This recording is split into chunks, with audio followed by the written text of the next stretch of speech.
Buongiorno, benvenuti al nostro Focus TG. Siamo in diretta anche oggi in onda per informarvi di quello che sta succedendo in Veneto e abbiamo una prima parte della nostra informazione dedicata al maltempo che fra ieri sera e questa notte ha flagellato in modo davvero terribile l'altopiano dei 7 comuni. Colpita tantissimo la zona di Lusiana Conco, colpita la zona di Foza, colpito anche la conca centrale con Asiago e Gallio, dove sono state registrate grandinate impressionanti. Dopo vi faremo vedere delle foto che ci arrivano da molti telespettatori e la notizia più grave, la notizia più brutta in questo momento è la completa, ormai possiamo dire in questo momento, distruzione di Malga Granezza. Sono rimasti solo i muri, le mura portanti, il tetto è stato distrutto, portato via. La Malga Granezza si trova sul Monte Corno, siamo un po' a scavalco fra Lusiana, Conco e Calvene, ma abbiamo tutta un'ora e mezza per parlare di questi argomenti, abbiamo tantissime contribuzioni, abbiamo soprattutto la nostra Erinda Chitezza che in questo momento è proprio a Lusiana Conco con il sindaco di Lusiana Conco, Antonella Corradin, con la collaborazione di Andrea Benetti.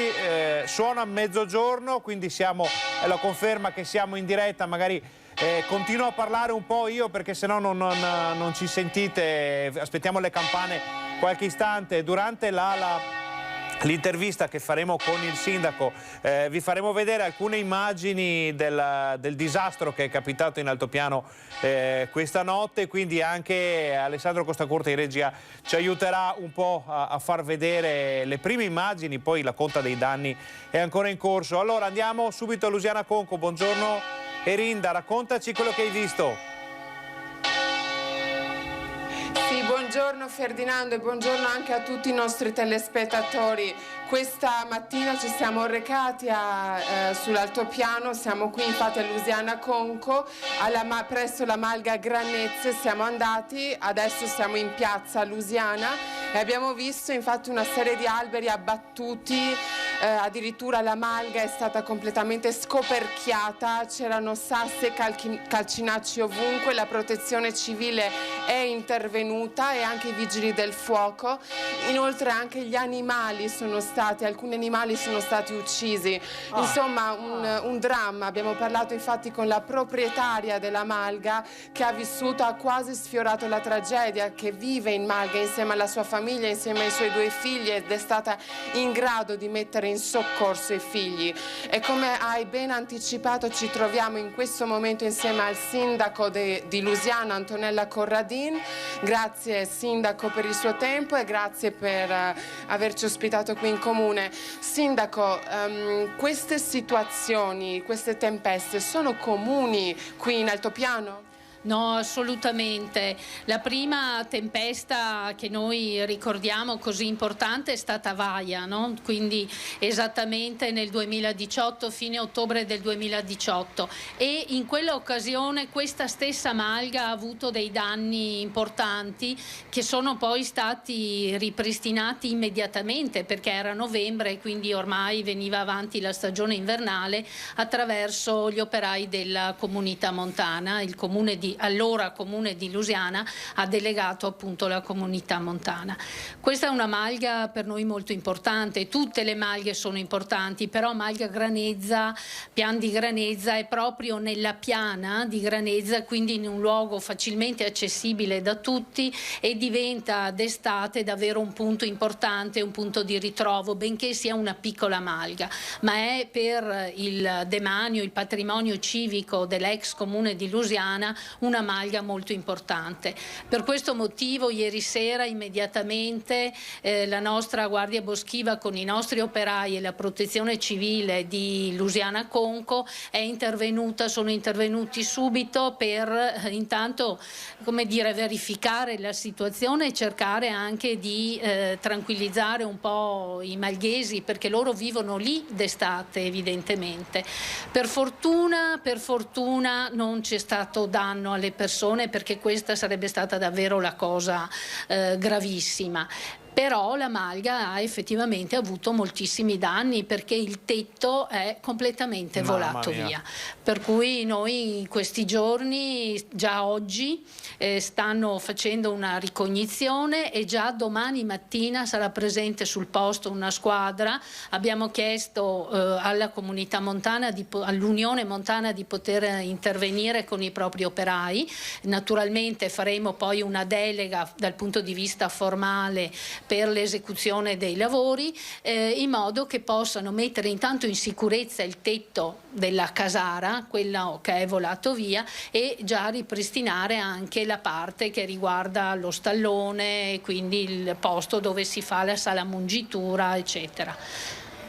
Sì, infatti ricordiamo che ci sono state una tempesta fortissima con chicchi grandi come anche palline di ping pong, ma questi fenomeni stanno peggiorando sempre di più, diventano sempre più preoccupanti qui in altopiano. Lei cosa si sente di dire in merito? Ma guardi, ieri sera la grandine faceva davvero impressione, perché c'erano appunto chicchi, se vogliamo chiamarli così, grandi come appunto palline da golf, e ci sono stati alberi abbattuti sia sulla strada provinciali, tant'è che Viabilità ha dovuto intervenire, sia sulle strade comunali nostre. Nella zona di Conco ci sono stati danni anche a privati, perché per esempio le automobili hanno avuto i cristalli rotti, per cui danni davvero importanti.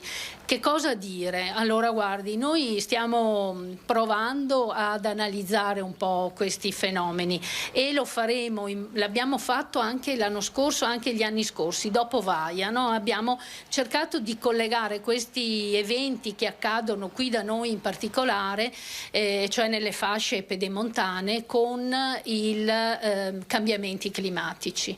Lo approfondiremo ancora di più questo tema, perché il 19 di settembre avremo con noi un importante meteorologo che è Luca Mercalli, e con lui cercheremo di capire anche meglio come mai accadono questi fenomeni.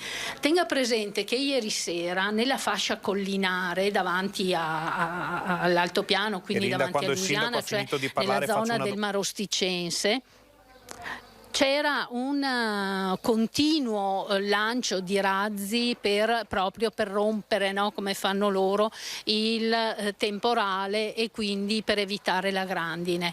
Però evidentemente si è spostata un po' in su, insomma. Qui è vero, non abbiamo coltivazioni che vanno danneggiate, quindi da questo punto di vista è più semplice la cosa, però si trasformano in tempeste di vento come quella di ieri, che creano delle vere e proprie trombe d'aria che riescono a fare danni così importanti.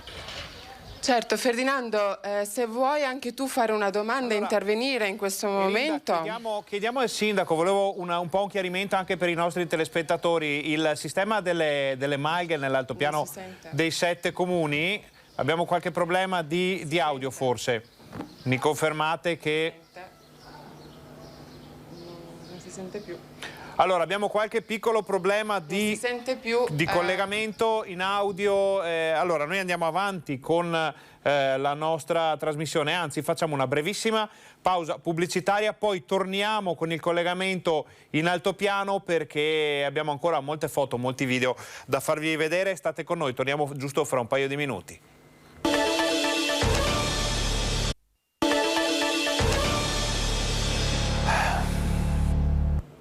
Buongiorno, bentornati al nostro Focus TG. Siamo in onda anche oggi in diretta per informarvi di quello che sta succedendo in Veneto. Siamo sull'altopiano dei 7 comuni dove il maltempo si è accanito in maniera veramente devastante nella serata, nella nottata, colpendo un po' tutte le località dell'altopiano, ma con particolare violenza a Lusiana Conco. Poi anche Foggia e altre aree sono state flagellate, ma a Lusiana Conco in particolar modo. Avevo fatto una domanda al sindaco, ma avevamo qualche piccolo problema di collegamento, quindi la rifaccio e poi lasciamo il sindaco Antonella Corradini, perché immaginiamo che sia una giornata molto complicata anche per gli amministratori oggi.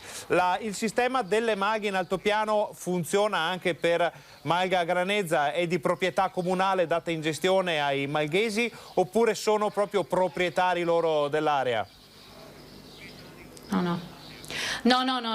Malga Granezza è di proprietà del comune, ex comune di Lusiana, sì, ora comune di Lusiana Conco, quindi è demanio civico di Lusiana. È una malga un po' piccola perché sono 26-27 ettari con 40 uva, però come dicevo una malga molto importante. È una delle principali malghe del nostro comune, insomma.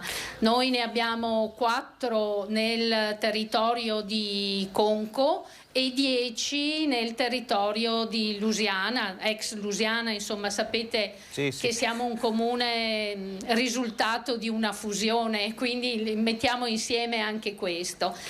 C'è questa tradizione in altopiano ed è, ricordiamolo, una tradizione importantissima che è presente qui in misura maggiore rispetto a tutta Italia, forse Europa. Abbiamo un'ottantina di malghe di proprietà pubblica che vengono date in gestione e quindi con un intervento da parte dell'ente pubblico sia per quanto riguarda proprio le modalità di gestione ma anche dal punto di vista economico per la sistemazione delle malghe o d'altro.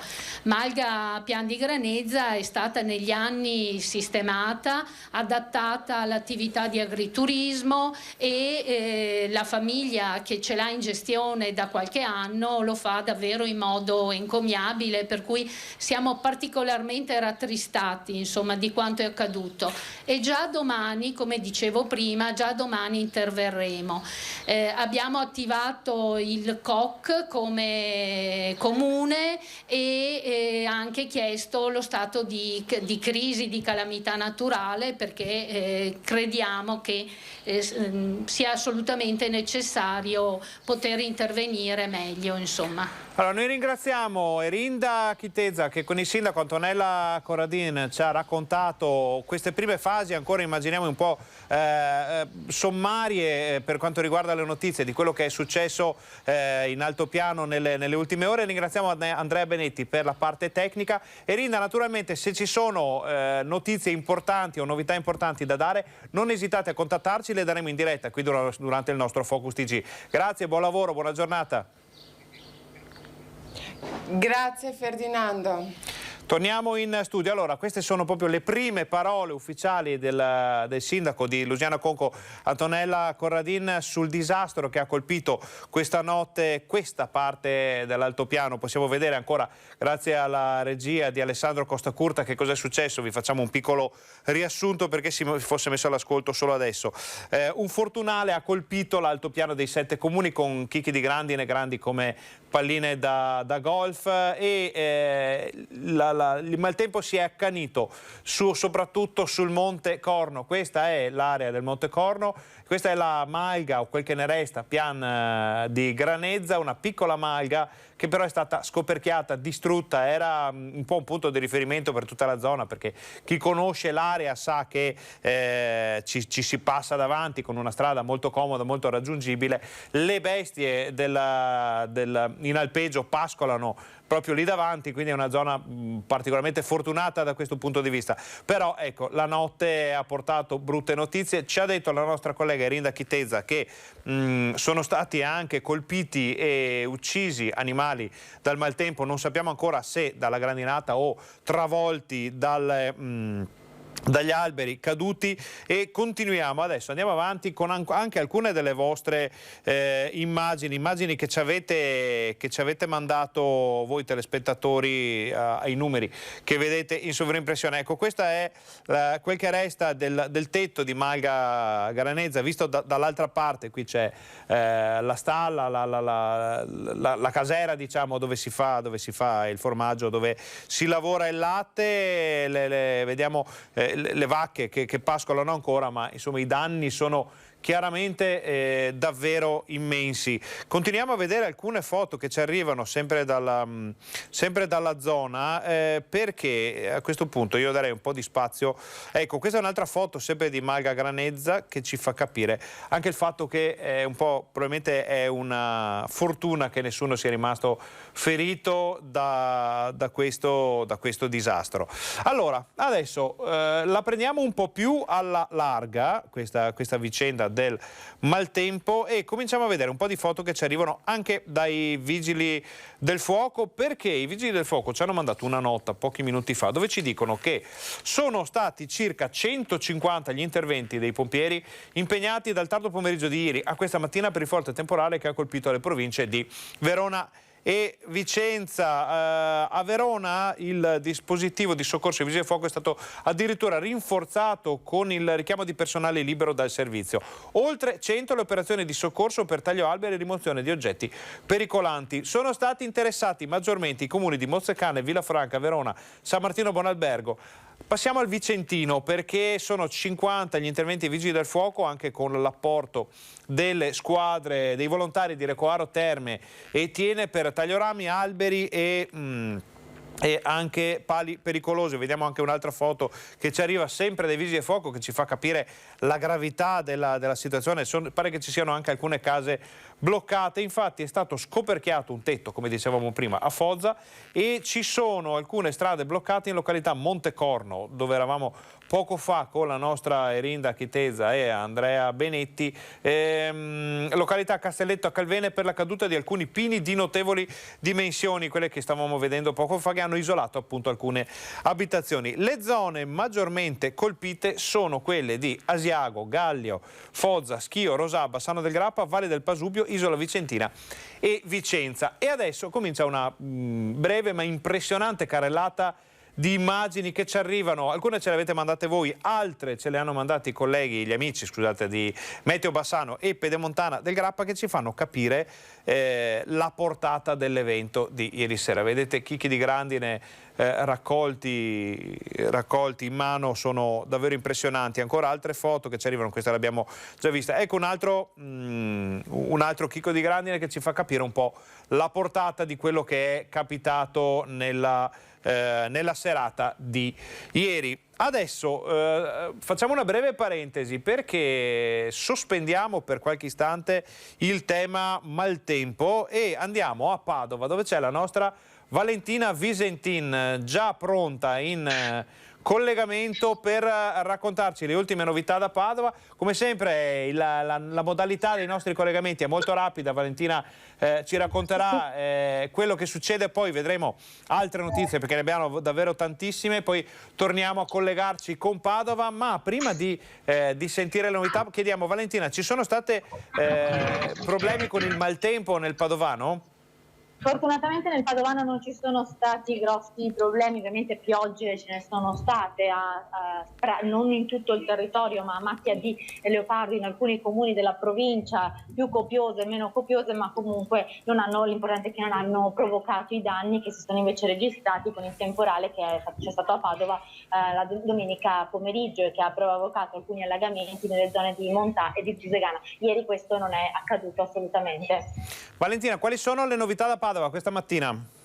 Allora, intanto è in corso proprio in queste ore il vertice in prefettura, che inizialmente era previsto ieri ma poi è stato spostato ad oggi, perché ieri si è discusso invece della problematica degli sfratti. Oggi prefettura si sta discutendo sul piano di sicurezza da mettere in campo per domenica sera in vista della finale degli europei. Si parla anche di una possibile ordinanza a firma del sindaco Giordani che dovrebbe regolamentare sia il consumo di alcolici all'aperto ma anche sulla possibilità di sanzionare assembramenti, quindi l'invito caloroso che fa anche il sindaco Giordani è quello di evitare gli assembramenti, di utilizzare la mascherina all'aperto come sto facendo io nel caso ci fossero tante persone attorno, e quindi insomma queste sono delle disposizioni che potrebbero arrivare già a fine giornata per far andare al meglio la serata di domenica, dove appunto è prevista la finale degli europei tra Italia e Inghilterra.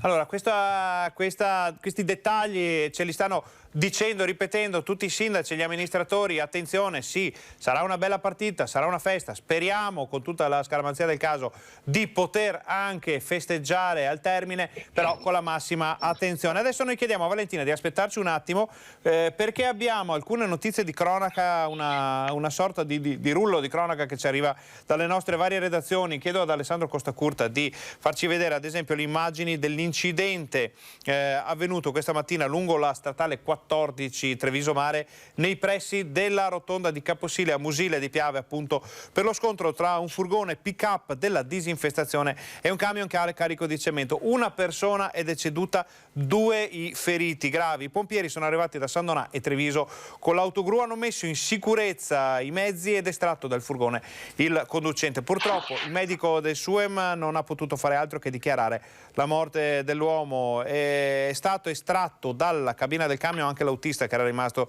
incastrato, è stato stabilizzato e trasferito in ospedale. Ferito anche il passeggero del camion, pure lui preso in cura dai sanitari. I carabinieri hanno deviato il traffico ed eseguito i rilievi del sinistro. Le operazioni di soccorso sono state ultimate poco fa. E ancora cronaca che ci arriva questa volta però dalla Sardegna, perché una tragedia ha colpito una famiglia, un vicentino che era in vacanze in Sardegna, lo stavano cercando da più di mezza giornata e le preoccupazioni erano andate aumentando con il passare delle ore. Purtroppo i presentimenti si sono rivelati corretti, perché Nicola Lago, 51enne di Sant'Orso, è stato trovato morto in una scarpata in Sardegna. A dare l'allarme alle 22 è stata la moglie, che non lo aveva visto rientrare, soprattutto non rispondeva alle chiamate.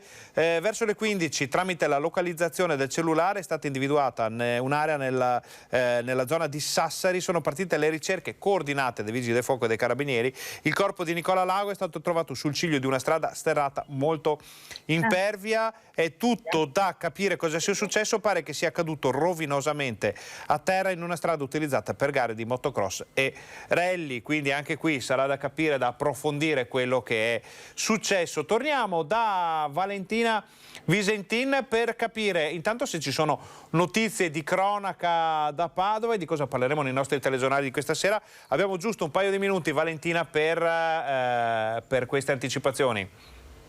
Allora, cronaca al momento non c'è niente, però siamo in grado già di darvi un'anticipazione di quello che ci sarà all'interno del nostro telegiornale questa sera, perché con la collega Chiara Gaiani siamo appena stati a Palazzo della Ragione per un'importante novità. Il Comune, infatti, in vista del giudizio UNESCO che vede Padova candidata con l'Urix Picta al ciclo di affreschi del 300, insomma in attesa di questo giudizio che dovrebbe arrivare a fine luglio, ebbene il Comune aveva commissionato all'Università di Padova degli studi sul ciclo di affreschi di Palazzo della Ragione, ed è possibile dire oggi, confermarlo, che ci sono le tracce evidenti del ciclo degli affreschi del 300, evidenti questi segni che compaiono attraverso queste indagini fatte dall'Università di Padova e quindi emergono dall'attuale affresco che è stato fatto sopra, perché lo ricordiamo nel 1420 Palazzo della Ragione venne colpito da un incendio, venne bruciato questo controsoffitto, però non esiste più, ma che appunto è stato confermato oggi, venne dipinto da Giotto in alcune sue parti e quindi insomma oggi hanno dimostrato queste evidenze che inseriscono Palazzo della Ragione a pieno titolo nel ciclo pittorico del 300, che dovrebbe essere giudicato dall'UNESCO come patrimonio dell'umanità. Notizie molto importanti quindi da Padova, perché comunque la cultura non è mai fine a se stessa, ma è storia, è tradizione, è anche turismo. Infatti c'è anche questo aspetto, perché attendiamo con trepidazione il giudizio UNESCO, anche perché se lo riceveremo positivo questo potrà portare a Padova tantissimi turisti attratti dalla possibilità di vedere questi bellissimi affreschi. Valentina, allora noi ringraziamo te e Chiara Gaiani per questo primo collegamento. Se ci saranno notizie da Padova, ovviamente non esitate a contattarci, siamo in diretta fino alle 13:30 per darle tutte ai nostri telespettatori. Grazie, buon lavoro, buona giornata. Torniamo in studio, ma solo per lanciare la pubblicità. Facciamo una brevissima pausa, poi torniamo con tantissime fotografie che ci arrivano da voi telespettatori sul maltempo che ha flagellato l'altopiano ieri sera. State con noi.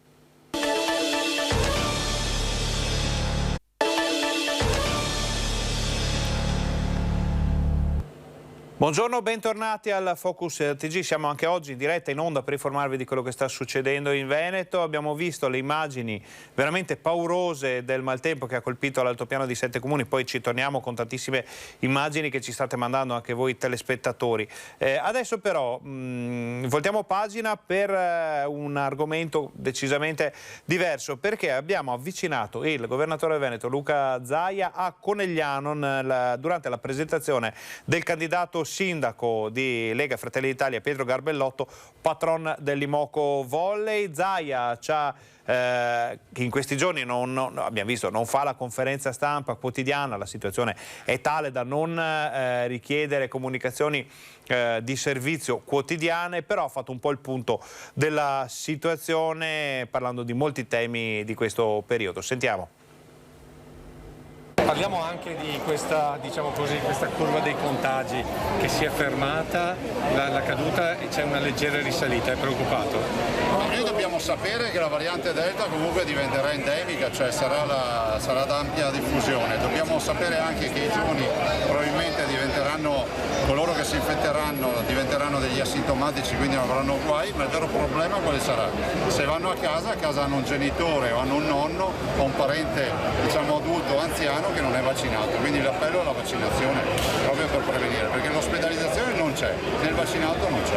Però è un periodo in cui calano le forniture di dosi, per le prime dosi stanno calando. Non lo dovete dire a me, io ho sempre denunciato questo aspetto, nel senso che i vaccini sono più o meno un terzo, la metà della nostra capacità vaccinale. Noi oggi siamo a 36.000 dosi, abbiamo una capacità vaccinale di 100.000 dosi al giorno. Questo significa che potremo fare 3 volte tanto quello che stiamo facendo. Però si fanno solo i richiami e i giovani che hanno avuto l'apertura più tardi hanno meno posti liberi per vaccinarsi.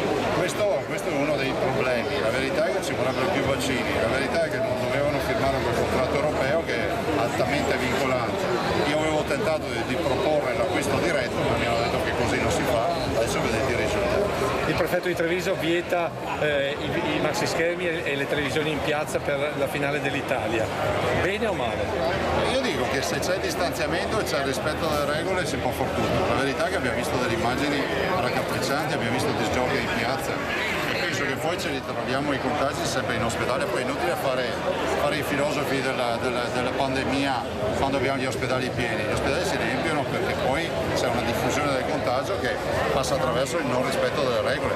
Se è vero che se ci chiudessimo tutti in casa nessuno si contagia, è altrettanto vero che se usassimo la mascherina, ci lavassimo le mani, le igienizzassimo e facessimo, diciamo, molte attività tipo quella di non andare in mezzo agli assembramenti, il risultato ci sarebbe. Allora l'appello a tutti i cittadini, a tutti i veneti per questa estate da parte del Presidente qual è? L'appello è di vivere liberamente, serenamente, utilizzando la mascherina col principio dell'ombrello, te la metti quando piove, l'ombrello si apre quando piove, quando non c'è assembramento non te la metti. Non è perché ti hanno detto all'aperto non si usa, noi qui la stiamo utilizzando, siamo all'aperto, però c'è assembramento, quindi la utilizziamo. Quindi utilizzate la mascherina in tutti i casi di assembramento, igiene delle mani, distanziamento sociale, e ne veniamo fuori. E ovviamente vaccinarsi.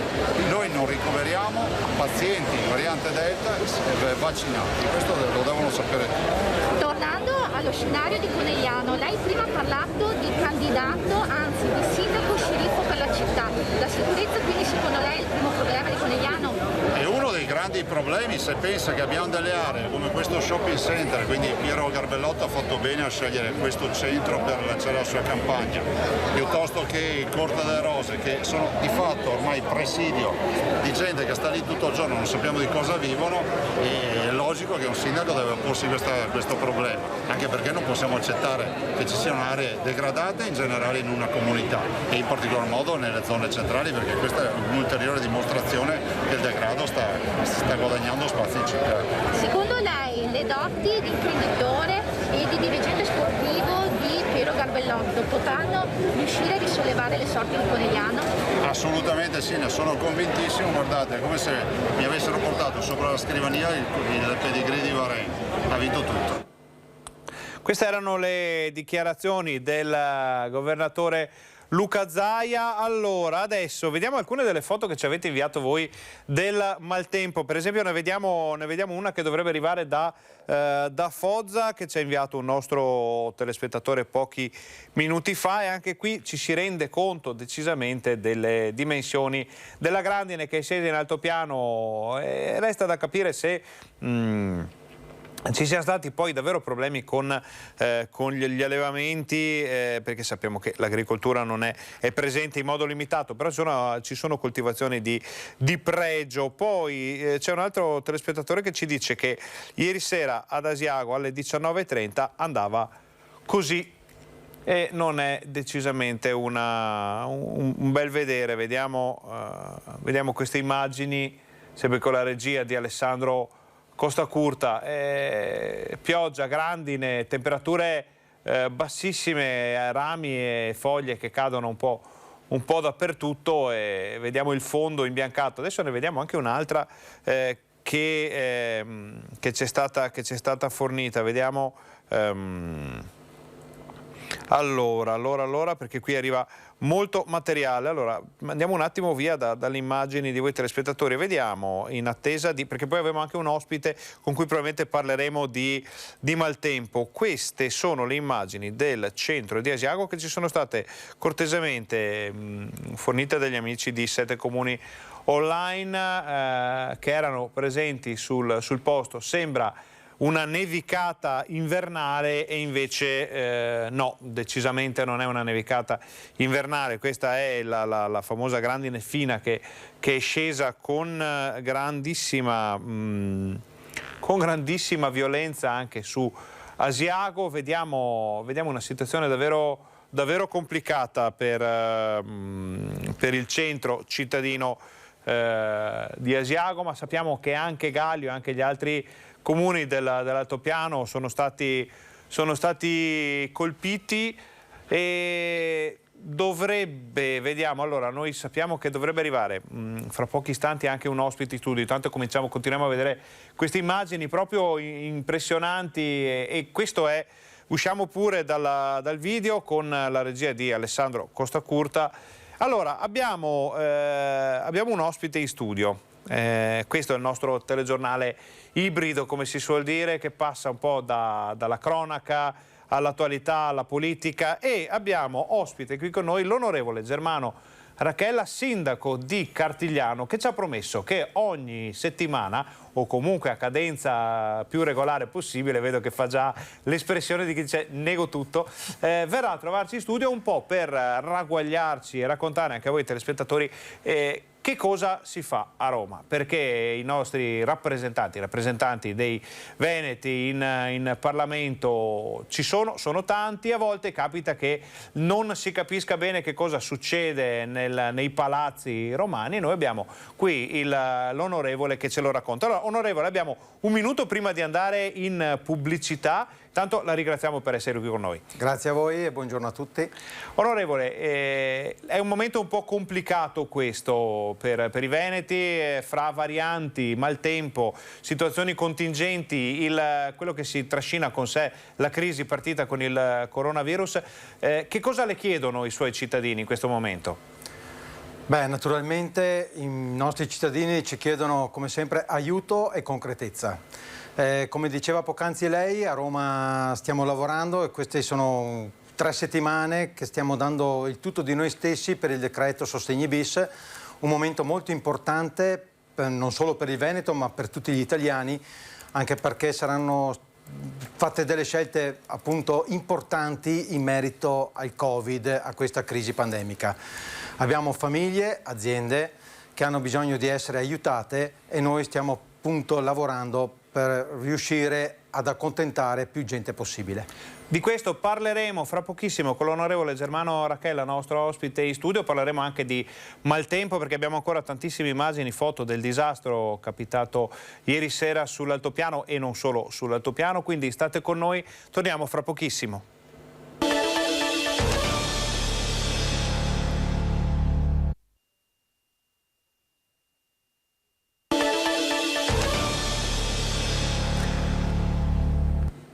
Buongiorno, bentornati al nostro Focus TG. Siamo in diretta anche oggi in onda per informarvi di quello che sta succedendo in Veneto. Avete sentito poco fa il governatore Luca Zaia, avvicinato dalle nostre telecamere e microfoni alla presentazione del candidato sindaco di Conegliano.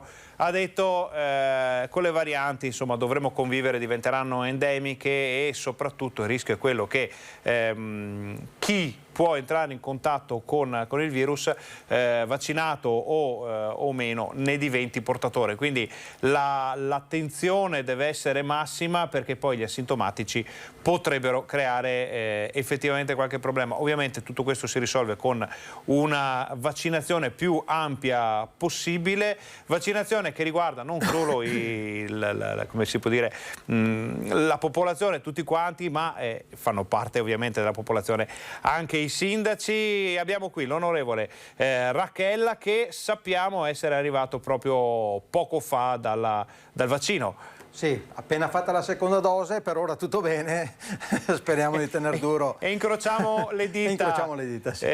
Sindaco e onorevole, parliamo di cose molto più vicine in questo momento ai cittadini, parliamo di soldi, perché è il momento di parlare di ristori, aiuti, ma anche di recovery, perché i comuni sotto i 15.000 abitanti restano a bocca asciutta, e questo per un tessuto sociale come quello del Veneto potrebbe essere davvero un problema enorme.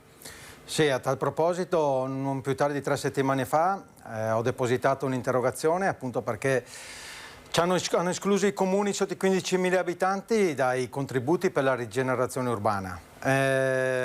Questo è stata una bruttissima operazione fatta dal governo Conte 2, anche perché non dimentichiamoci che a novembre il Parlamento aveva votato favorevolmente per questi fondi, ma che dovevano andare 8 miliardi e mezzo a tutti i comuni italiani. A dicembre l'ultimo atto del governo Conte 2, del governo, ripeto, e non del Parlamento, ha modificato il tutto e ha escluso i comuni sotto i 15.000 abitanti.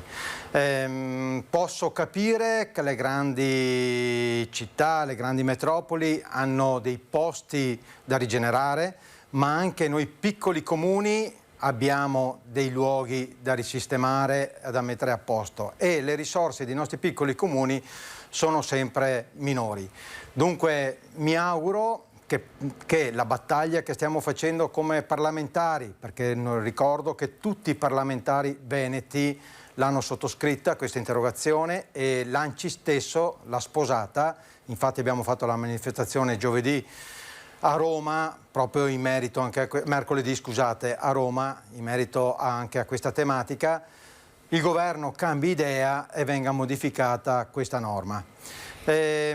Personalmente nel decreto Sostegni bis sono soddisfatto, anche perché finalmente tutta la Commissione, tutte le forze politiche hanno dato indicazioni al governo di inserire che nei comuni sempre sotto i 15.000 abitanti, titolari di ville storici, palazzi o residenze o giardini storici, il 5% dei trasferimenti rimanga ai comuni titolari, vincolati al restauro o al mantenimento di questi per gli anni 2021 e 2022, con l'augurio che diventi una norma costante e per sempre, anche perché, e ve lo dice uno che ha la fortuna di avere una villa del 500 come sede municipale, ho la fortuna, ma è anche dura mantenere questi palazzi, questo patrimonio senza l'aiuto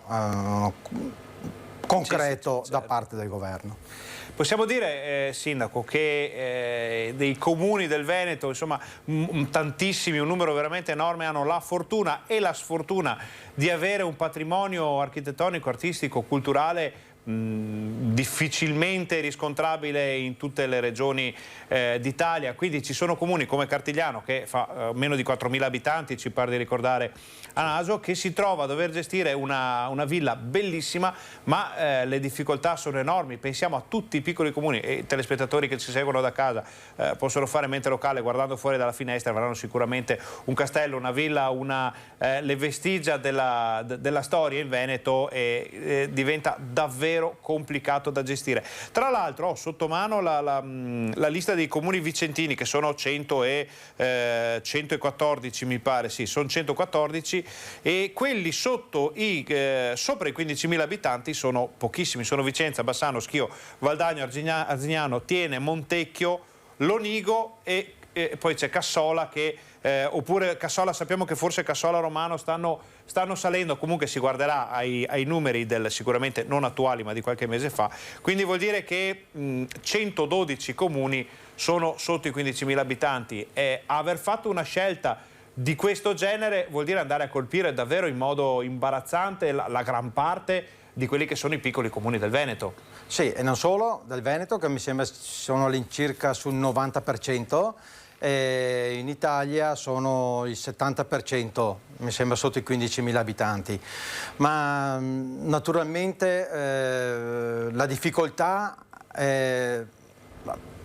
in più è che molte volte chi è titolare di una villa come Villa Morosini Cappello si trova, ha delle opportunità magari da dare in gestione a qualcuno con delle modifiche e quant'altro, ma però la sovrintendenza, che ricordiamo è sempre un organo dello Stato, ci impone, per il rispetto della villa stessa, dobbiamo rispettare dei parametri ben precisi per la sua tutela, giustamente, ma però nello stesso tempo giustamente aiutateci a questo punto a mantenerla.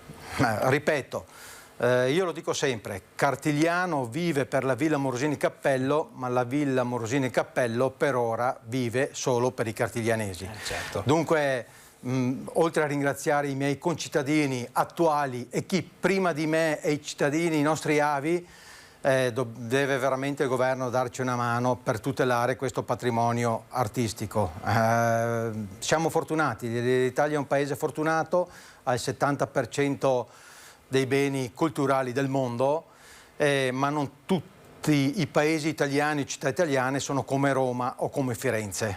Esistiamo anche noi ed è giusto che noi alziamo la voce perché ci aiutano a tutelare questo patrimonio. Tra l'altro noi di Rete Veneta saremo anche vicini ai sindaci che ci stanno sempre maggiormente contattando, facendo pressione, quelli dei comuni sotto i 15.000 abitanti, per questo tema. È un tema che sicuramente va seguito da vicino. Cambiamo per un attimo argomento, perché arriva una nota d'agenzia che dice che il presidente Zaia con proprio decreto ha dichiarato lo stato di crisi a seguito delle violente grandinate, allagamenti, forti raffiche di vento che ieri hanno interessato molte zone del Veneto, in particolare Veronese, Vicentino, Padovano, Trevigiano e Bellunese. Il decreto rimarrà aperto in attesa che i comuni interessati effettuino le opportune ricognizioni e il censimento dei danni. Ennesimo stato di crisi, calamità, maltempo. Onorevole, ci eravamo lasciati alla fine dell'estate scorsa con una lista davvero lunghissima di danni e problemi causati da un'estate orribile. Ci torniamo dentro, ci siamo dentro di nuovo? Sì, purtroppo, guardi, lo dico sempre a tutti, se uno guarda, questi ultimi 3 anni sono stati 3 anni molto difficili. Se uno guarda il mio curriculum da parlamentare, posso considerare, ho fatto maggioranza, opposizione, governo tecnico, Covid, tempesta Vaia e adesso anche questa disgrazia. Purtroppo va bene rimboccarci le maniche, va bene come sempre abbiamo fatto, soprattutto noi veneti, ma ora come ora veramente abbiamo bisogno del sostegno. Molti potranno anche dire ma tu sei a governo, perché effettivamente adesso faccio parte di una maggioranza, ma è proprio il mio compito è quello di far sentire la voce del mio territorio anche presso tutti i ministeri. Qualcuno deve mettere di fronte alla realtà a chi forse è lontano da questa realtà. Dunque io mi auguro che anche purtroppo in questa occasione il governo dia risposte celeri. Stiamo ragionando su un PNRR dove fondi ne arriveranno tanti e dunque anticipiamo un po' di questi fondi per aiutare il Veneto e tutti quei territori che sono stati colpiti anche dall'evento di ieri. Insomma. Certo. Onorevole, adesso noi abbiamo una fotografia che Alessandro Costacurta ci fa vedere, credo che possa vederla anche lei sul suo monitor, e una grandine, chicchi di grandine grandi, questi non sono nemmeno i più grandi che ci sono arrivati, grandi come delle palline da golf. Che cosa può fare la popolazione, ma anche l'agricoltura, perché sappiamo che anche il suo comune insomma ha una vocazione agricola di un certo livello? Che cosa può fare la popolazione, che cosa può fare un agricoltore per difendersi da tutto questo? Possiamo pensare solo ed esclusivamente ai ristori o dobbiamo cambiare anche modo di vivere, secondo lei? Beh, naturalmente non saprei come potremo andare contro la natura. Forse l'unico sistema è rispettare la natura e dargli il rispetto che merita, perché vediamo che la natura si fa sentire e dunque tutti noi dobbiamo metterci una mano sulla coscienza e rispettare a chi fino ad ora ci ha permesso di vivere in questo mondo. Naturalmente ora come ora mi spiace, ma non ho la bacchetta magica e non saprei il da farsi. L'unica arma che abbiamo, o meglio arma, supporto, è quella appunto di supportare gli agricoltori, i comuni dai danni subiti. Certo, ecco. certo. L'unica cosa che possiamo fare. Lei ha avuto notizie di danni nel suo comune dall'ondata di maltempo delle ultime ore? No, fortunatamente Cartigliano non ha avuto nessun disagio, ma anche con la tempesta Vai e quant'altro, dunque siamo fortunati. Parlo piano, tocchiamo tutto il ferro che abbiamo certo, intorno, ad oggi insomma, ci è andata bene.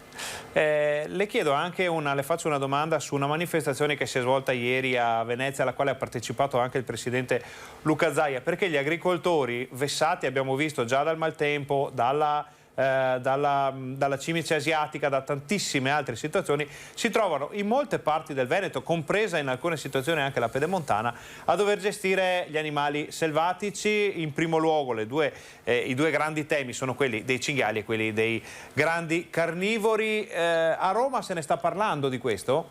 Beh, sì, a Roma se ne sta parlando da 2 anni. Ieri ho partecipato anch'io alla manifestazione davanti a Montecitorio, dove c'era Centinaio appunto che ha parlato di questa problematica. Personalmente in 2-3 deputati della Lega, assieme anche quelli del Trentino Alto Adige, abbiamo presentato una PDL 2 anni fa appunto per la gestione dei grandi carnivori, compresi anche i lupi, che non dimentichiamo che abbiamo anche il problema dei lupi.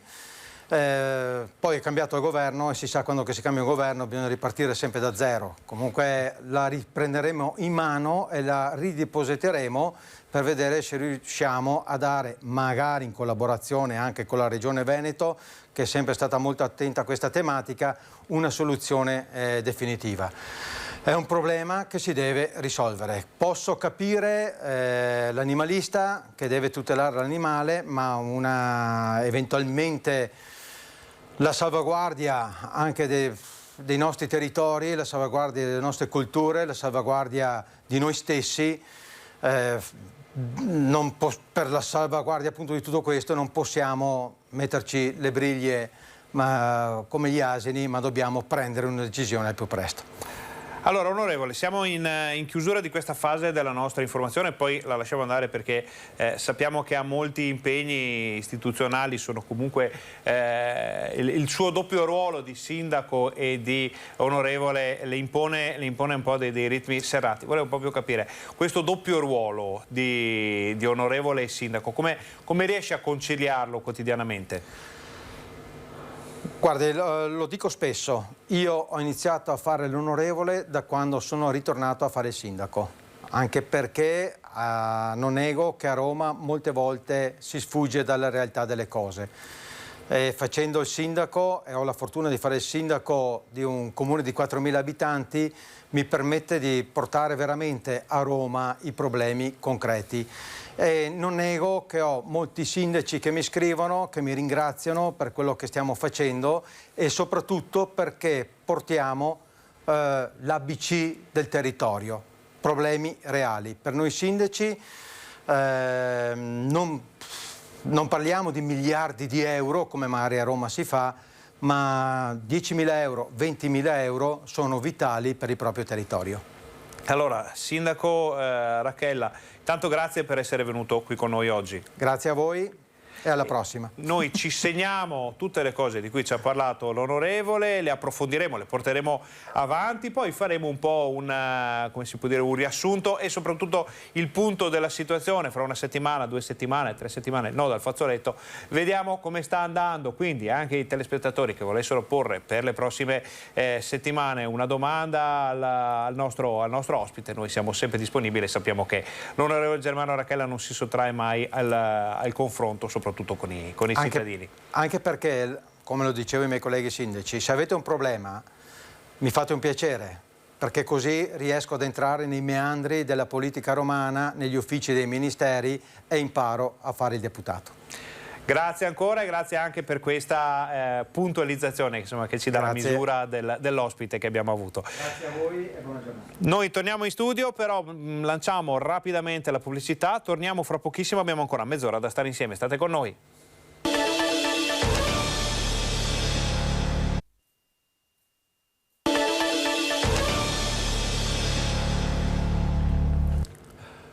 Buongiorno, bentornati al nostro Focus TG, siamo in diretta anche oggi in onda per informarvi di quello che sta succedendo in Veneto, abbiamo ancora mezz'ora da stare assieme, abbiamo visto finora il nostro telegiornale che cresce, respira, si amplia, perché per farlo così come lo facciamo noi serve un po' più di tempo, collegamenti, giornalisti che ci raccontano via Skype che cosa sta succedendo, avevamo un collegamento dall'altopiano flagellato dal maltempo, le vostre fotografie, insomma tantissimo materiale per vederlo tutto. Serve effettivamente almeno fino all'1:30, oggi siamo come sempre fino alle 13:30 e adesso, visto che parliamo di collegamenti e di giornalisti, andiamo dalla nostra Gabriella Basso che è in centro storico a Vicenza assieme a Federico Cibotto, ci pare di vedere che alle sue spalle stia sorgendo una struttura un po' particolare. Che cosa succede, Gabriella? Buongiorno a te Ferdinando, telespettatori di Rete Veneto. Un po' di leggerezza in questa giornata comunque difficile, come dicevi tu, per l'altopiano di Asiago, che ha avuto appunto i danni da maltempo con questa grandinata molto violenta, danni anche diciamo anche poi nelle zone un po' più limitrofe, parliamo più sotto, cioè nel senso di Schio e Arzignano, ma danni ovviamente non ai livelli dell'altopiano. Dicevamo leggerezza perché dietro le mie spalle stanno montando il maxi schermo che servirà per vedere la finale degli europei tra Italia e Inghilterra, che si giocherà a Wimbledon, 1000 biglietti messi a disposizione gratuitamente che sono stati bruciati praticamente nel giro di poche ore. Vicenza, come mentre in altre città so che la questione dei maxi schermi è diventata un po' un territorio minato visto le varianti Delta che che sta crescendo, e quindi so che altre città è un po' in forse. Qui a Vicenza invece è confermato, la vedete, sta pian piano crescendo alle mie spalle, quindi per il momento è tutto confermato. Gabriella, mi duole segnalarti che la finale degli europei sarà a Wembley, a Wimbledon, giocano a tennis. Si gioca in questo periodo anche il torneo di Wimbledon? No, lo diciamo per i nostri telespettatori, magari qualcuno dice hanno cambiato sede, niente di grave. Scusami, perché io seguo più il tennis del calcio purtroppo. Comunque la nazionale. Sono mondi diversi, però sempre tutto lo sport è bellissimo da seguire. Allora, che poi ci saranno le Olimpiadi da seguire, che gli italiani non vadano in vacanza senza pensare alle Olimpiadi. Assolutamente no, ma visto il favore degli italiani nei confronti dello sport in questo periodo, siamo certi che seguiranno anche le Olimpiadi, siamo certi che si farà il pienone anche in centro a Vicenza, sempre con la massima attenzione, tutte le attenzioni del caso. Assolutamente, queste sono confermate e ci saranno sicuramente anche dei bodyguard che tengono monitorata la situazione, perché è importante anche per evitare eventuali intemperanze che si sa che il tifo calcistico ogni tanto dà, e quindi sicuramente ci sarà anche questo. Bisognerà stare attenti. Allora, per coprire eventuali problemi di questo genere, per monitorare la situazione in generale, sono indispensabili i tamponi, anche per capire come si muove l'emergenza in questo periodo. La manovra a tenaglia, come diciamo tutti i giorni, è formata da una parte dai vaccini, dall'altra dai tamponi, e proprio a Vicenza c'è un piano tamponi per tracciare la variante Delta, parte dalla loggia del Capitaniato in Piazza dei Signori ed è subito coda. Vediamo il servizio della nostra redazione. moglie non l'aveva mai fatto.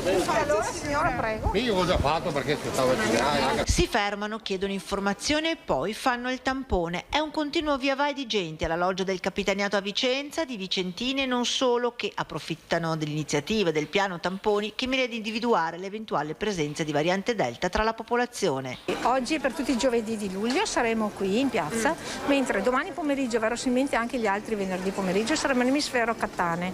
L'accesso è libero, stiamo vedendo una buona adesione, veramente, peraltro trasversale come fasce di età e classi di età.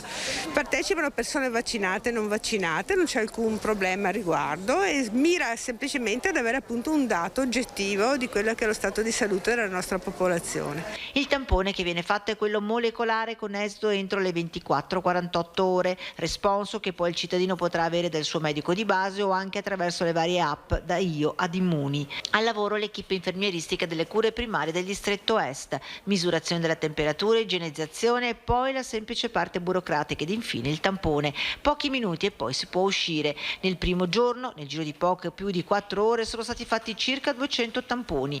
La scelta del giovedì non è a caso, la presenza del mercato nelle piazze attira molta più gente e diventa più facile unire, diciamo così, l'utile, il tampone, al dilettevole, lo shopping tra i banchi. E se qualcuno volesse vaccinarsi? Diversificare l'offerta diventa un po' problematico, però siamo pronti chiaramente a raccogliere adesioni se qualcuno dice voglio vaccinarmi. Allora, questo era il servizio sulla campagna di tamponi che è partita anche in centro storico a Vicenza. Sappiamo che tutte le ULSS stanno veramente cercando al massimo delle loro possibilità le varianti. Gabriella, da questo punto di vista, che aria tira Vicenza? Guarda, abbiamo provato a sentire i vicentini sulla variante Delta e devo dire che sarà un po' il caldo, anche se oggi è un po' più fresco obiettivamente, però sarà che c'è voglia di vacanza, di leggerezza, sono molto più, cioè non ci pensano, ecco, non è una cosa che, non posso dire che non li preoccupi, però non ci vogliono pensare. È vero anche che ieri appunto alla loggia del Capitaniato in tantissimi si sono presentati, sono andati a fare il tampone anche come senso civico, proprio perché è importante questo tracciamento, però di fatto non è una cosa che sembra al momento preoccupare i vicentini, c'è più una sensazione di vacanza. Devo dire che comunque la città è abbastanza vuota, oggi è venerdì e già qualcuno è partito per le vacanze, per il weekend, magari un weekend lungo. Quello che ci raccontano anche i negozi, per esempio, è proprio questo aspetto che la città si è svuotata e che tanta gente durante il fine settimana va via. E come ti dicevo, sì, non c'è questa preoccupazione particolare al momento. Gabriella, allora, prima di lasciarvi andare, perché sappiamo che comunque la giornata anche a Vicenza è sempre molto complicata, voi parlate con la vostra redazione, tutte le nostre redazioni lo fanno, ma Vicenza è una linea un po' privilegiata sui quartieri. Parlate di quartieri, parlate di problemi delle persone, dei cittadini. Qualcosa bolle in pentola per stasera? Ieri abbiamo parlato del Villaggio del Sole, però oggi siamo andati in un altro quartiere. A volte non facciamo solo i quartieri, ma facciamo proprio anche delle vie particolari della città che sappiamo che possono avere qualche problema o che comunque ci hanno segnalato che ci sono delle questioni in sospeso, e quindi oggi potrebbe esserci anche un quartiere nel telegiornale di questa sera delle 19:15. Allora noi ringraziamo Gabriella Basso con Federico Cibotto da Vicenza. Naturalmente abbiamo ancora 20 minuti di TG. Se ci sono novità rilevanti non esitate a contattarci, le daremo in diretta. Grazie, buon lavoro. Buon lavoro a voi. Noi torniamo in studio per lanciare proprio il servizio sul Villaggio del Sole di cui ci ha parlato la nostra collega poco fa. Vicenza quartiere, Villaggio del Sole, ex case Ina, Palazzone, Serpentone. A scrivere a Rete Veneta è la signora Simonetta, che nella sua mail si definisce una cittadina arrabbiatissima. A farla arrabbiare è la situazione che definisce impossibile in cui i residenti della zona si trovano a vivere. La causa di tanto malessere è la presenza rumorosa di alcuni residenti di origine rom. Urla, schiamazzi e sporcizia la fanno da padrone, scrive, e aggiunge, per non parlare della sporcizia lasciata a terra. Come d'abitudine la telecamera di Rete Veneta è andata nel quartiere a toccare con mano quanto segnalato dalla nostra telespettatrice. Già le immagini raccolte mostrano come l'immondizia sia sparsa un po' ovunque nel giardino, e tutto nonostante i vicini bidoni per la raccolta differenziata ben presenti, come ci racconta peraltro un residente che si prende cura del palazzo. Vengono giù e buttano tutto quanto lì fuori, perché no dentro, tutto quanto fuori, pattumiere gigante. Settimana scorsa era una montagna. Mi segna 3-4 volte, però quello che hai fatto niente, e ora sono venuti a telefonare. Sporcizia poi che purtroppo richiama i topi, insomma una mala educazione e una mancanza di rispetto del bene pubblico. L'unico lì fa praticamente gli affari suoi, si va a comprare il pollastro, e capito? E butta per terra roba, ed è lì che si arrabbia la gente. E poi gli schiamazzi, ci raccontano altri residenti, a tutte le ore quando si ritrovano. Si fermano sempre lì o girano qua intorno. Cosa fanno? Seduti, gridano così. Palazzi INA lasciati a se stessi, se non per gli appartamenti di testa ristrutturati. Servirebbero anche delle luci, ci dicono i residenti, per illuminare gli ingressi agli androni. Loro le firme le hanno raccolte, ma rimangono in attesa. Una situazione che ha bisogno di soluzione e, come di consueto, Rete Veneta porterà la questione a chi di competenza, perciò non finisce qui, ma continua.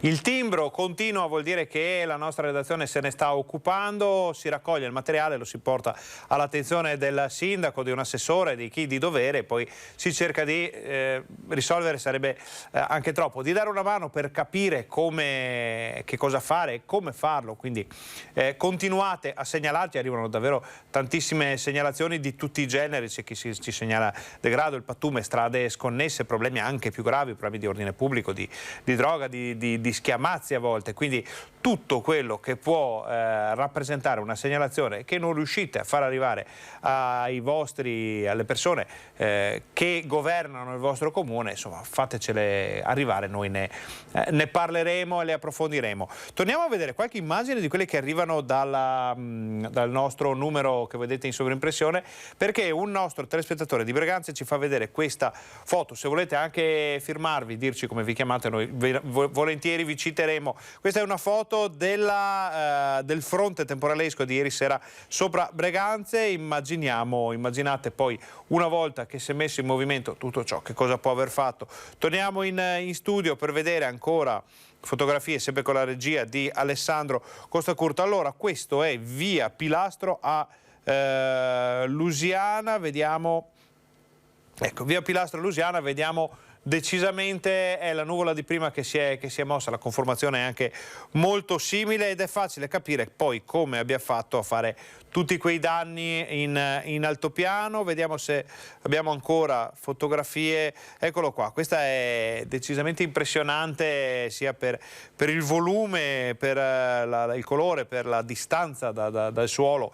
E poi nel TG di questa sera, nel TG Bassani questa sera, parleremo in modo molto, molto più approfondito dei danni che sono stati causati dal maltempo nelle ultime ore. Ricordiamo, per chi si fosse messo all'ascolto solo ora, Malga Granezza praticamente distrutta, scoperchiata dal fortunale. Animali, ci danno la notizia di animali, addirittura di vacche in alpeggio uccise, non sappiamo se dalla grandine, da altri fattori oppure dal crollo di alberi, però comunque questa è una cosa veramente, veramente grave, non succede molto spesso tutto ciò.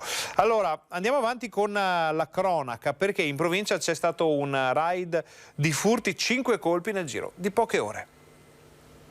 Da Camisano Vicentino ad Altavilla, passando per Barbarano e Brendola, raid di furti nella provincia. Nel giro di poche ore tra la notte e mattina di mercoledì 7 luglio e giovedì 8 messi a segno una serie di colpi in abitazione mentre i proprietari dormivano.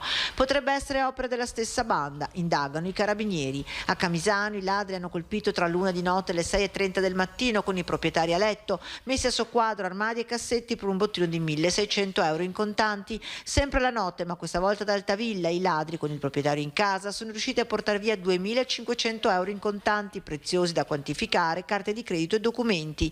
In azione poi alle 11 a Barbarano, dove dopo aver scavalcato il cancello dell'abitazione si sono introdotti approfittando dell'assenza del proprietario in casa, razziando monili in oro e contanti, bottino qui da quantificare.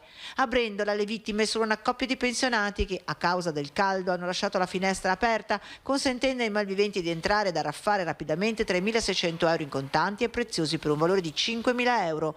Non paghi, la banda avrebbe razziato anche l'acquapark di Altavilla Vicentina, portando via materiale vario e 2 robottini per pulire le piscine. Sono arrivate altre immagini del maltempo delle scorse ore, alcune sono dei vigili del fuoco, altre ce le mandate voi telespettatori, altre ancora ce le hanno fatte avere i nostri amici di Meteo Bassano e Pedemontana del Grappa. Domani, come ogni sabato, sentiremo Nicolas Faronato per una spiegazione anche su quello che abbiamo vissuto nelle scorse ore. Ricordiamo, il sabato durante il Focus TG facciamo una piccola rubrica meteo con l'appassionato Nicolas Faronato, che ci racconta, ci spiega. Noi intanto andiamo alla ricerca di foto, video e mappe del meteo in Veneto. Quindi oggi magari è il giorno dei danni, domani cercheremo di approfondire cosa è successo. Vediamo qualche foto ancora. Questo è un albero crollato, lo vediamo, dovrebbe essere nella zona di Vicenza, ci dicono i vigili del fuoco, però non abbiamo la località esatta ancora. Interventi dei vigili del fuoco, questo albero si è appoggiato sull'auto, quindi danni sicuramente anche ingenti in quasi tutta la regione. Vedete le dimensioni dei chicchi di grandine, ce ne stanno 3 in un palmo di mano. Di solito quando sono così grandi i danni sono davvero importanti. Questa l'abbiamo già vista, è Malga Granezza, un chicco di grandine in una mano, non sappiamo neppure più se possa chiamarsi chicco di grandine a questo punto. Vedete il confronto con una moneta da 2 euro, è più grande di una moneta da 2 euro. Immaginate il peso che può avere, il danno che può fare quando cade su un'automobile, su un vetro, su un frutteto, un vigneto, un qualsiasi, oppure sulla testa di qualcuno, sperando che non succeda. Ancora Malga Granezza, chicchi di grandine, e davvero arriva tantissimo materiale. Torniamo in studio, di tutto questo parleremo questa sera nella TG Bassano. Noi adesso facciamo un salto veloce a Venezia, dove è in corso il G20. Sono iniziati ufficialmente i lavori del G20 dell'economia all'Arsenale, forze dell'ordine in campo per garantire la sicurezza. Prima giornata di inizio lavori per il G20 qui all'Arsenale. 62 delegazioni dei ministri dell'economia e governatori delle banche d'Italia dei 20 paesi industrializzati discuteranno del futuro dell'economia fino a domenica. Elicottero in volo per monitorare la situazione, forze dell'ordine in ogni angolo della città. I lavori del G20 sul futuro dell'economia mondiale hanno preso ufficialmente il via con il primo appuntamento alle 11:30, il Global Forum Productivity. Massimo il livello di sicurezza garantito. Venezia infatti richiede maggiori forze in campo rispetto ad altre città per il fatto di essere sull'acqua. In tutto 7 divise tra polizia, carabinieri, guardia di finanza, che lavoreranno fianco a fianco fino a domenica nella Smart Control Room del Tronchetto. Una sala operativa interforze che coordina oltre 1600 uomini. Il primo caso in Italia in cui viene organizzata una sala così, ha evidenziato il comandante della polizia locale Agostini, e che potrà essere presa come modello. Restrizioni e controlli riguardano principalmente la zona dell'Arsenale, dove sono riuniti centinaia di agenti e ci sono le transenne che delimitano i percorsi pedonali consentiti. I varchi sono presidiati. Residenti e frontisti devono munirsi di apposito pass per poterli attraversare. Sono operativi i divieti di navigazione privata e pubblica in alcuni canali. Massimo il rispetto nei confronti dell'ambiente, come dimostra l'angolo allestito dalla Protezione Civile, in cui gli agenti possono rinfrescarsi bevendo acqua senza utilizzare centinaia di bottiglie di plastica. E se al Tronchetto c'è la Mente che coordina, al Terminal 103 della Marittima c'è l'hub interforze con oltre 1500 aggregati di polizia, carabinieri e guardia di finanza che vi fanno base prima di essere inviati sui luoghi da presidiare. Venerdì sarà la volta del Tax Symposium e dell'incontro tra i ministri dell'economia e dei governatori delle banche, che proseguirà anche sabato, quando si concentreranno le contestazioni alle zattere. Domenica invece, giorno di chiusura dei lavori, si terrà la conferenza sul clima. A Venezia non c'è solo il G20, abbiamo parlato con il presidente della Biennale Roberto Cicutto proprio sui temi di questa importante manifestazione. Per la mostra di architettura la previsione era in media di 500 visitatori al giorno, ne stanno arrivando più del triplo ai giardini e all'Arsenale, in media 1800 presenze. Il presidente della Biennale di Venezia, Roberto Cicutto, fa il punto su una stagione che è iniziata da fine maggio all'insegna di grandi numeri. Il gradimento e soprattutto la grande presenza di veneziani pare sia un evento inedito. I veneziani, grazie al fatto che poi si spostano anche di meno, il territorio limitrofo, ha in qualche maniera scoperto la Biennale Architettura. Questo momento ha visto dei passi avanti nella ripresa della città? Sento che la città continua, a soffrire di accelerazioni e rallentamenti. Ci sono dei picchi e poi si torna, sotto la soglia della normalità di una volta. Ma non è detto che la normalità di una volta sia l'obiettivo da raggiungere. Comincia a salire anche l'attesa per la mostra del cinema. Il direttore Barbera mi dice che è molto contento di tutte le proposte che ha ricevuto e penso che avrà una mostra ricca e importante. Tra tutti gli appassionati però da giorni la domanda è una e una sola: come sarà il red carpet della mostra? Ancora con il muro per evitare assembramenti dei fans oppure con qualche apertura in più? Il numero 1 della Biennale risponde così: che ancora non lo sappiamo, mi auguro che entro la fine di questo mese lo sappiamo. A oggi noi ci atteniamo al protocollo dell'anno scorso. Oggi ci sarà il muro? A oggi non ci sarebbero contatti fisici fra le star, le delegazioni e una massa di persone che può mettersi assieme senza un ordine. Ci può essere qualche piccola apertura a spiraglio? Non ho la palla di vetro, queste maledette varianti ci tengono col fiato sospeso, speriamo. Non solo grandi iniziative anche dedicate ai residenti e magari qualcosa di storico come la gara di nuoto in mare di Pellestrina. 300 nuotatori provenienti da tutto il nord Italia sono stati grandi protagonisti al Lido di Venezia della prima edizione della Venice Open Water Memorial intitolata a Lucia Monti, campionessa muranese di nuoto, stroncata prematuramente da un mare incurabile. 3 gare in una giornata, su altrettante distanze. La giornata ha avuto un grande successo grazie all'organizzazione della Proloco del Lido di Venezia e Pellestrina, Venezia Triathlon e la collaborazione logistica dello stabilimento balneare del Consorzio Alberghi. Siamo arrivati a quasi 300 nuotatori provenienti da tutto il Veneto. È un evento che sicuramente ha un grandissimo futuro e sul quale punteremo di sicuro l'anno prossimo. L'evento della ripartenza. Una giornata che ha visto partecipare anche i lidensi in maniera decisamente positiva e attiva e questo ci rende felici perché per noi il Lido è un'isola di sport ed è un'isola che ha delle potenzialità enormi e questo sarà solo il primo di una serie di eventi che vogliamo proporre sul territorio per una ripartenza. Tra i protagonisti anche un grande nome del nuoto veneziano come Fabrizio Pescatori. Un lavoro grandissimo. Speriamo di rivederci l'anno prossimo ancora più numerosi. Forza ragazzi, dai, ce la faremo. Chiudiamo questo nostro telegiornale con i dati che ci arrivano dalla regione del Veneto. Cominciamo con i vaccini. Diamo un'occhiata alla campagna vaccinale. Sono aggiornati a questa notte, quindi sono gli ultimi proprio disponibili. Allora, cresce il numero delle vaccinazioni, sono 46.000 quelle effettuate ieri dalla regione per un totale di 4 milioni e mezzo. Le prime dosi effettuate ieri sono state effettivamente un po' poche, sono 4.335 per un totale di 2 milioni e 6. Però c'è da dire, il contraltare è questo, che sono 41.000 i cicli completati ieri per un totale di 1.800.000, quasi 1.900.000. Il Veneto ha somministrato l'88,2% delle dosi a disposizione. Vediamo ancora questa tabella. Sono il 57,4% dei veneti ha una dose, il 37,6% dei veneti è del tutto coperto.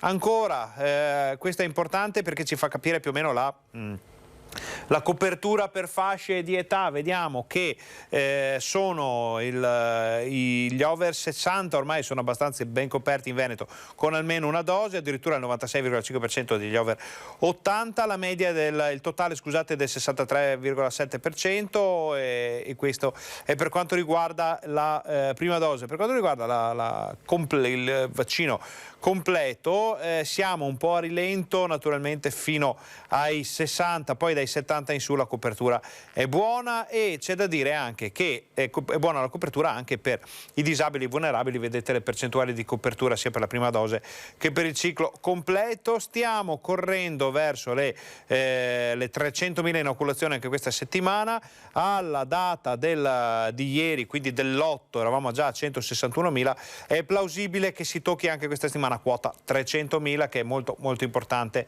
per la copertura totale. Siamo a 888.000 nell'ULSS Padovana, 800.000 nella Scaligera, 798.000 nella Marca Trevigiana e siamo a 800.000 anche per quanto riguarda la provincia di Venezia. Usciamo da questa tabella per entrare nell'altra tabella molto importante che è quella dei positivi e dei ricoveri. Eccola qui, aggiornata questa mattina alle 8, sono 4.817 i casi positivi in Veneto, c'è una lievissima ripresa e la conferma la vediamo anche dal fatto che sono 106 le nuove positività, ieri erano 140, quindi qualche positività c'è. Sono 426.131 le persone positive dall'inizio dell'emergenza, le guarite sono 409.694, il numero delle persone che hanno perso la vita con il coronavirus dall'inizio dell'emergenza è di 11.620. Scendiamo nella seconda parte di questa tabella molto importante perché ci dice che cosa sta facendo la sanità in Veneto.